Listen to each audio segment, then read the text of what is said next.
sa layuning palakasin ang sektor ng agrikultura at pagtibayin ang ugnayan ng kapulisan at mamamayan. Pinangunahan ni Police Colonel Fidel de Guzman Junio, Acting Force Commander ng Regional Mobile Force Battalion 1, ang formal na turnover ng mga bagong kagamitang pansaka sa mga miyembro ng New Tambak Farmers Association sa Barangay Tambak, Dasul, Pangasinan.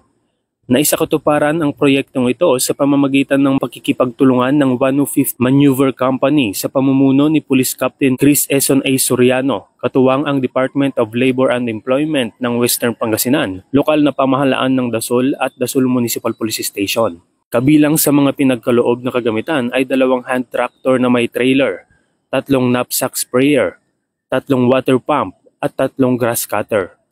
Umabot sa halagang 362,900 pesos ang kabuuang halaga ng mga kagamitang naipamahagi sa mga benepisyaryong magsasaka. Inaasahang malaki ang maitutulong ng mga kagamitang ito sa pagpapadali at pagpapahusay ng trabaho sa sakahan na magreresulta sa mas mataas na ani at mas maayos na kabuhayan. Makakatulong din ito sa pagtitiyak ng sapat na supply ng pagkain at sa patuloy na pag-unlad ng mga liblib na lugar sa Pangasinan. Ang inisyatibong ito ay hindi lamang nakatuon sa pagbibigay ng tulong teknikal, kundi isa ring konkretong hakbang sa pagsusulong ng pag-asa, kaunlaran at pagkakaisa ng mga komunidad sa kanayunan. Ang ganitong mga proyekto ay nagpapakita ng tunay na diwa ng bayanihan at malasakit na siyang pundasyon ng isang matatag at maunlad na lipunan.